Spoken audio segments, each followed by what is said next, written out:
Well, let's talk to Tony Smith now. He's former head of the UK Border Force and joins us. Good morning to you, Tony. Morning, Julia. Thank you so much for joining us.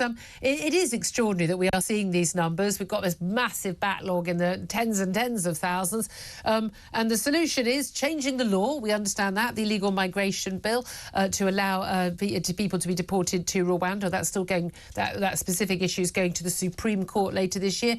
But the use of this migrant barge, the first of a number, we understand, to house migrant men, 500 of them. But as lots of people are pointing out, that's just one day's arrivals. Is any of this the solution to the problem? Well, I think what we're looking at is a jigsaw, aren't we, of different pieces that are being patched together by the government in an attempt to stop the boats, and this is just one part of it. As you say, these movements from hotels into barges and former military camps will not in themselves stop the boats. It will, I think, save us some money in terms of hotel rooms, which is a big concern. They're not detention centres. Julia, so people will be able to come and go from them, although there will be checks made in the evenings to make sure you're back again. I suppose it will help the Home Office, but to have a significant cohorts in one place for administration purposes, but in itself, it won't stop the boats. No, I don't think it will. And this is the trouble, isn't it? A lot of people are saying, dealing with the symptoms, the problem rather than the actual problem. But how do we resolve this? You and I have spoken so many times about this. I've spoken to Labour and Tory politicians about it ad nauseum. Labour basically saying, once we're in charge, we're going to do these wonderful deals with the French. It's all going to be fine. We're going to speed up these processes, get it all sorted. I'm thinking the speeded up process is just going to involve an awful lot of people being taken off the list because they've been given the right to stay here. They'll be living in a flat rather than a hotel. We're going to be paying for that as well. And the French are not going to suddenly go, Monsieur Starmer, maintenant, pas de problème, we'll stop the boats. That's not going to happen either. I didn't know you were that good at French, Julia. That was a brilliant... That's all I've got. That's all I've got. Maybe we should get you over there to see if you can do it. Actually, you're right. It is about a deal with the French, and that's what I've been saying for 4 years now. Yeah. It's an international problem, and no matter how much muscle flexing we see from political parties, these days, to stop irregular migration across borders, you need a collaboration on both sides. And as you know, we've done quite a lot of investment, whether that's right or wrong, a lot of money been spent on stopping flows. And I think, we'd see significantly more than 45,000 a year if we weren't doing that. So I think we're at least, keeping... I think we're sixth highest in the EU for asylum applications. And I mean, look at America, 2 million this year, Julia. I mean, we are actually sort of stemming the flow, if you like, by offshore measures. But yeah, you're right. I mean, in order to stop them altogether, you're going to have an agreement with the country they're coming from to send them back. Get them back. But this is the key thing, isn't it? Is that there is always going to be the pull factor of you've got English as a language. It's the second language of the world, basically. We've got a large immigrant community here already. People, will come somewhere where they know people. But we also know, there are benefits to being here. The black economy, there are jobs here. People, there might be arriving in Greece and Italy, but they're not choosing to stay in those countries with mass youth unemployment.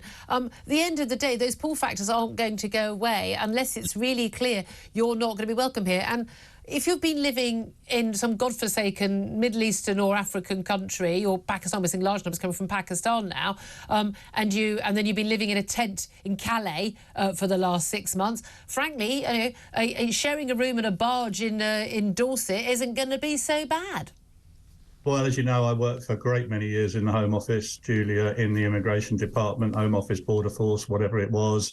And the key to all of this is removals. If you're going to have effective borders, you've got to be able to send people back, when it's determined they can't stay. And that's what's gone wrong. We were removing about 15,000, 16,000 a year when I retired about 10 years ago. Now it's gone down to about 3,000, 3,500 now. We're not sending people back, and we're not sending that. That's why Rwanda is so important for them, because there is an opportunity there. That's why Albania has been important, because we are now sending people back to Albania. But we've really got to have a concerted line of effort on removing people from the country and pushing that message out to people. It's really not, that's what's not going to make it worth it. Paying €5,000, it's terrible out there. I've been out on the boats, they're going to drown, Julia. It's dreadful.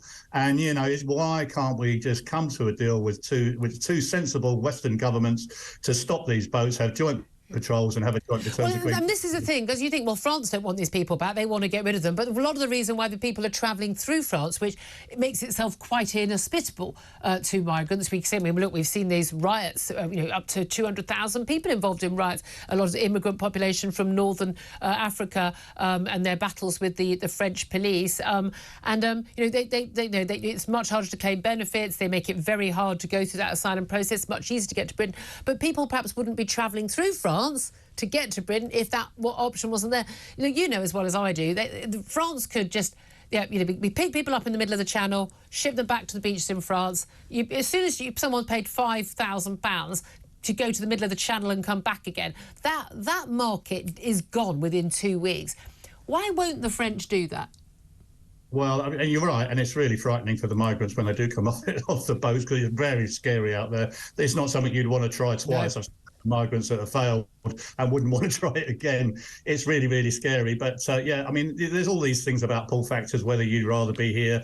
The UK is an attractive place to come still from a whole raft of, it always has been for migrants. But this is an international problem. They're looking at the Central European Asylum System now, CEAS, to see if they can share the burden around Europe. There is an opportunity for us to engage in that. But whatever we did, there would be a significant payback, Julia. We would be invited, I suspect, to take a great many more migrants from the EU in return for them accepting people back across the channel, a bit like the Americans have with the Mexicans, actually. If you look that up, they've done that similar deal, but they're taking huge numbers in through. It's basically turning illegal routes into legal routes in order to be able to send a message, don't come illegally. But it's not really the answer, I don't. No, and not quite what the British people are looking for. Indeed, we see across Europe that we know this is not just an issue in Britain, this is an issue across the whole of Europe and across America too. Always so good to talk to you. Voice of sense and reason on this and knowledge.